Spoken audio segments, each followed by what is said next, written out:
ನಾನು ಒಬ್ಬ ಆರ್ಡಿನರಿ ತುಂಬಾ ಬಡತನದಲ್ಲಿ ಬಂದಿರೋನು. ಸಾಹೇಬ್ರಿಗೂ ಗೊತ್ತು, ಜಯಚಂದ್ರ ಸಾಹೇಬ್ರಿಗೆ ಅವ್ನು ಯಾಕೆ ಕೋಟ್ ಆಗ್ತಾನೆ ಅಂದ್ರೆ JDS ಕೋಟ್ ಆಗ್ತಾನೆ ಅಂತ ಅವರು ಸಮೇತ ಹೇಳ್ತಾರೆ. ಟಾಟಾ ಸುಮಾ ಓಡಿಸ್ಬೇಕಾದ್ರೆ ನೈಟ್ ಎಲ್ಲ ನಿದ್ದೆ ಕಟ್ಟಿ 400-500 ರೂಪಾಯಿ ದುಡಿಯೋದಕ್ಕೆ ತುಂಬಾ ಪರದಾಡ್ತಾ ಇದೆ. ಒಬ್ಬ ಮನುಷ್ಯನ ಹೊಡಿಬೇಕು ಅಂತಂದ್ರೆ ಹಣದಿಂದ ಹೊಡೆದ್ರೆ ಅವನು ಬೀಳಲ್ಲ, ಬಲದಿಂದ ಹೊಡೆದ್ರು ಬೀಳಲ್ಲ. ಮನ್ಸಲ್ಲಿ ನೋಡಿರಿ ಅವನು ಪಟ್ ಅಂತ ಬೀಳಿಸ್ಬೋದು. ಇವತ್ತು ಏನ್ ಕಾಲೇಜ್ ಕಟ್ಟಡ ಕಟ್ಟೋದಕ್ಕೆ ಸ್ಟಾರ್ಟ್ ಮಾಡ್ತಿದ್ದಾರೆ, ಗುದ್ಲಿ ಪೂಜೆ ಮಾಡ್ತಿದ್ದಾರೆ. ಇವತ್ತೊಂದು ಹೆಮ್ಮೆ ವಿಚಾರ, ನಮ್ಮ ಕುಂಚಿಟಿಗ ಸಮಾಜದವ್ರಿಗೆ ಒಂದು ಹೆಮ್ಮೆ ವಿಚಾರ ಹೇಳ್ಬೇಕು. ಯಾಕಂದ್ರೆ ಒಂದು ನಮ್ಮ ಹೆಸರಿನಲ್ಲಿ ಇವತ್ತೊಂದು ದೊಡ್ಡ ಮಟ್ಟದಲ್ಲಿ ಕಾಲೇಜು ಸ್ಟಾರ್ಟ್ ಆಗ್ತಾ ಇದೆ ಅಂತ ಅಂದು ಖುಷಿ ಪಡ್ಬೇಕು.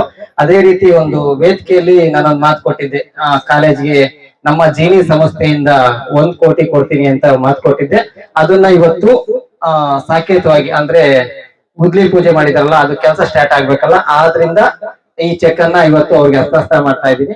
ಇವತ್ತು ಈ ಪ್ರೋಗ್ರಾಮ್ ಅಲ್ಲಿ ಕೊಟ್ಟ ಮಾತು ಉಳಿಸ್ಕೊಳ್ತಾ ಇದ್ದೀನಿ ಅನ್ನೋದು ಒಂದು ಖುಷಿ ಆಗುತ್ತೆ. ಅದೇ ರೀತಿ ಒಂದು ನಮ್ಮ ಸಂಸ್ಥೆಗೆ, ನಮ್ಮ ಜನಾಂಗಕ್ಕೆ ಒಂದು ಉಡುಗೊರೆ ಕೊಟ್ಟೆ ಅಂತ ಒಂದು ಹೆಮ್ಮೆನೆ ಆಗುತ್ತೆ. ಯಾಕಂದ್ರೆ ನೀವು ನಂಬಿರ್ಬೋದು, ಏನಪ್ಪಾ ಇವರು ಜೀನಿ ಅವ್ರಿಗೇನು ದುಡ್ಡಿಗೆ ಬರ ಅಂತ ಅಂದ್ಕೊಂಡಿರ್ಬೋದು. ಆದ್ರೆ ನಿಮಗೆ ಗೊತ್ತೈತೋ ಗೊತ್ತಿಲ್ವೋ, ನಾನು ಒಬ್ಬ ಆರ್ಡಿನರಿ ತುಂಬಾ ಬಡತನದಲ್ಲಿ ಬಂದಿರೋನು. ಯಾಕಂದ್ರೆ ನಾನು ನನ್ನ ಸಂಸಾರ, ನನ್ನ ಹೆಂಡತಿ ಮಕ್ಳು ಅಂತ ನಾನು ಬೇರೆ ಹೋದಾಗ ನನ್ನ ಹತ್ರ ಇದ್ದಿದ್ದು 2 ಜೊತೆ ಬಟ್ಟೆ. ನೀವು ನಂಬ್ತೀರಾ ಹೆಂಗೋ? ನಾನು ಇವತ್ತು ನಮ್ಮ ಅಪ್ಪ ಅಮ್ಮನ ಆಸ್ತಿನೇ ಆಗ್ಲಿ, ಅವ್ರದ್ದು 1 ರೂಪಾಯಿನೂ ನಾನು ಇಲ್ಲಿವರೆಗೂ ತಗೊಂಡಿಲ್ಲ. ನೀವು ಹೋಗಿ ಚೆಕ್ ಮಾಡಿಸಿದ್ರು ಸಮೇತ ನಮ್ಮ ಅಮ್ಮನ ಆಸ್ತಿಗೆ ನಾನು ಪತ್ರ ಬರ್ಕೊಟ್ಟಿದೀನಿ. ಅಂದ್ರೆ ತಾಲೂಕ್ ಆಫೀಸಲ್ಲಿ ನಿಮ್ಮ ಆಸ್ತಿಲಿ ನಾನು ಯಾವುದೇ ಭಾಗ ತಾಳಲ್ಲ ಅಂತ ಬರ್ಕೊಟ್ಟಿದೀನಿ. ಯಾಕಂದ್ರೆ ನಾನೊಂದು ಸಂಸ್ಥೆ ಕಟ್ಟಿ ದುಡಿಬೇಕು ಅಂತ, ಅಂದ್ರೆ ತುಂಬಾ ಬಡತನದಲ್ಲಿ ಬಂದಿದ್ದನು. ನಾನು ಎಲ್ಲಾರನ್ನೂ ಕೇಳೋದಿಷ್ಟೇ ಸರ್, ಪ್ರತಿಯೊಬ್ಬರನ್ನು ಕೇಳೋದಿಷ್ಟೇ, ಬೇರೆ ಏನು ಕೇಳಲ್ಲ. ನನ್ ಜೊತೆಗೆ ನೀವು ಒಂಚೂರು ಕೈ ಜೋಡಿಸಿ ಸರ್. ಯಾಕಂದ್ರೆ ಒಂದು ಸಂಸ್ಥೆ ಕಟ್ಬೇಕಾದ್ರೆ ತುಂಬಾ ಕಷ್ಟದಲ್ಲಿ ಸಂಸ್ಥೆ ಕಟ್ಟಿದೀನಿ, ಅದನ್ನ ನಡೆಸ್ಕೊಂಡು ಹೋಗ್ತಾ ಇದ್ದೀವಿ. ನಮ್ಮ ಜೊತೆಗೆ ಒಂದ್ ಸ್ವಲ್ಪ ನಮ್ಗೆ ಪ್ರೋತ್ಸಾಹ ಕೊಡಿ ಅಂತ ನಿಮ್ಮನ್ನ ಕೇಳ್ಕೊಳ್ತೀನಿ. ಯಾಕಂದ್ರೆ ನೀವು ನಂಬ್ತೀರಾ ಹೆಂಗ, ಇವತ್ತು ಜೀನಿಯವ್ರಿಗೆ ಏನಪ್ಪಾ ತುಂಬಾ ಚೆನ್ನಾಗಿದ್ದಾರೆ, ಆರಾಮಾಗಿದ್ದಾರೆ, ತುಂಬಾ ಜನ ದುಡಿತಾರೆ ಅಂತ ನೀವು ಅನ್ಕೊಂಡಿರ್ಬೋದು. 12 ಗಂಟೆ ಆದ್ರೂ ನಿದ್ದೆ ಬರಲ್ಲ. ಯಾಕಂದ್ರೆ ಒಂದಲ್ಲ ಒಂದು ಸಮಸ್ಯೆ ಬರ್ತಾನೆ ಇರುತ್ತೆ. ಬೇರೆ ಸಮಸ್ಯೆ ಆದ್ರೆ ನಿಭಾಯಿಸ್ಬೋದು, ಆದ್ರೆ ಮಾನಸಿಕ ಸಮಸ್ಯೆ ಐತಲ್ಲ, ಅದು ತುಂಬಾ ಕಷ್ಟ ಅಂತೆ. ನಮ್ಮ ಪಬ್ಲಿಕ್ ಟಿವಿ ರಂಗಣ್ಣರು ನನ್ನ ಮಾತು ಹೇಳ್ತಾರೆ ಯಾವಾಗ್ಲಾದ್ರು ಕುಂಡಿಸ್ಕೊಂಡಾಗ, ಒಬ್ಬ ಮನುಷ್ಯನ ಹೊಡಿಬೇಕು ಅಂತಂದ್ರೆ ಹಣದಿಂದ ಹೊಡೆದ್ರೆ ಅವನು ಬೀಳಲ್ಲ, ಬಲದಿಂದ ಹೊಡೆದ್ರು ಬೀಳಲ್ಲ. ಮನ್ಸಲ್ಲಿ ನೋಡಿರಿ ಅವನು ಪಟ್ ಅಂತ ಬೀಳಿಸ್ಬೋದು ಅಂತ ನಮ್ಮ ರಂಗಣ್ಣವ್ರು ಯಾವಾಗ್ಲೂ ಹೇಳ್ತಿರ್ತಾರೆ ಮಾತಲ್ಲಿ. ಆದ್ರೆ ಮಾತಲ್ಲಿ ಅವ್ರನ್ನ ಕೆಡಬಹುದು ಅಂತಾರೆ. ದಯವಿಟ್ಟು ನಾನು ರಿಕ್ವೆಸ್ಟ್ ಮಾಡ್ಕೊಳ್ತೀನಿ, ನಾನು ಸಮೇತ ತುಂಬಾ ಬಡತನದಲ್ಲಿ ಬಂದು ಈ ಸಂಸ್ಥೆ ಕಟ್ಟಿ ಬೆಳೆಸ್ತಾ ಇದ್ದೀನಿ. ಯಾಕಂದ್ರೆ ನಾನೊಂದು ಟಾಟಾ ಸುಮಾ ಓಡಿಸ್ತಾ ಇದ್ದೆ. ಟಾಟಾ ಸುಮಾ ಓಡಿಸ್ಬೇಕಾದ್ರೆ ನೈಟ್ ಎಲ್ಲ ನಿದ್ದೆ ಕಟ್ಟಿ 400-500 ರೂಪಾಯಿ ದುಡಿಯೋದಕ್ಕೆ ತುಂಬಾ ಪರದಾಡ್ತಾ ಇದ್ದೆ. ಇವತ್ತು 450 ಜನ ಎಂಪ್ಲಾಯ್ಗೆ ಸ್ಯಾಲ್ರಿ ಕೊಟ್ಕೊಂಡು ಸಂಸ್ಥೆ ನಡೆಸ್ಕೊಂಡು, ಇವತ್ತು ಕನ್ನಡದ ರಿಯಾಲಿಟಿ ಶೋ ನಲ್ಲಿ ಬಿಗ್ ಬಾಸ್ ಅಂತ ನೋಡಿದಿರಲ್ವಾ, ಆ ಬಿಗ್ ಬಾಸ್ ಶೋಗೆ ನಾವು ಅಡ್ವರ್ಟೈಸ್ಮೆಂಟ್ ಕೊಡ್ತಾ ಇದೀವಿ ಸರ್. ಅಂದ್ರೆ ಬಿಗ್ ಬಾಸ್ ಶೋ ಆಗ್ತಾ ಇದೆಯಲ್ಲ, ಆ ದೊಡ್ಡ ಶೋಗೆ ನಮ್ಮ ಜೀನಿ ಕಡೆಯಿಂದ ಸ್ಪಾನ್ಸರ್ ಕೊಡ್ತಾ ಇದೀವಿ. ಇನ್ನ ಬಿಗ್ ಬಾಸ್ ಶೋ ನಲ್ಲಿ ನಮ್ದು ಅಡ್ವರ್ಟೈಸ್ಮೆಂಟ್ ಬರ್ತಾ ಇರುತ್ತೆ.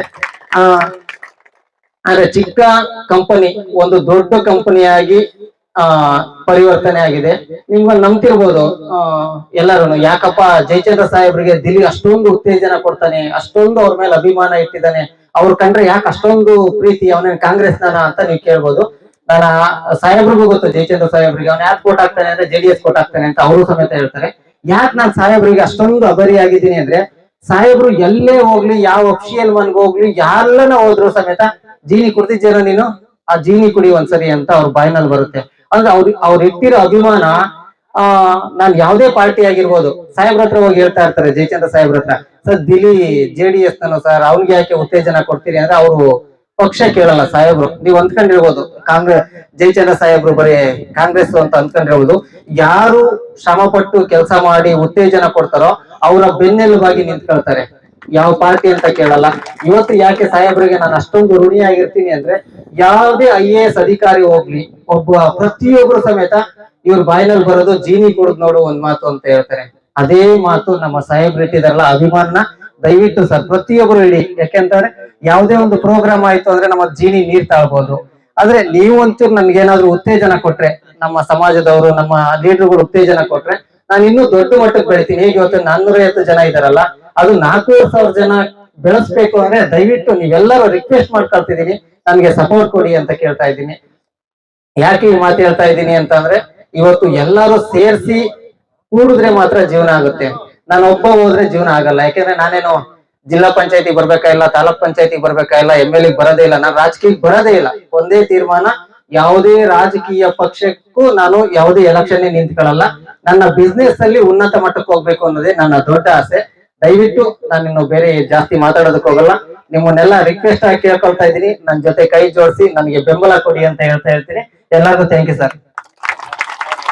ನೀವು ಸಣ್ಣ ಆಗ್ಬೇಕಲ್ವಾ, ಅದು ಒಂದು ಉತ್ತಮ ಆಹಾರದಿಂದ ಸಣ್ಣ ಆಗ್ಬೇಕಲ್ವಾ. ಪ್ರತಿದಿನ ನಮ್ಮ ಜೀನಿ ಸ್ಲಿಮ್ ನ ಯೂಸ್ ಮಾಡಿ ಯಾವುದೇ ಸೈಡ್ ಎಫೆಕ್ಟ್ ಇಲ್ದಂಗೆ ನೀವು ಸಣ್ಣ ಆಗ್ತೀರಾ.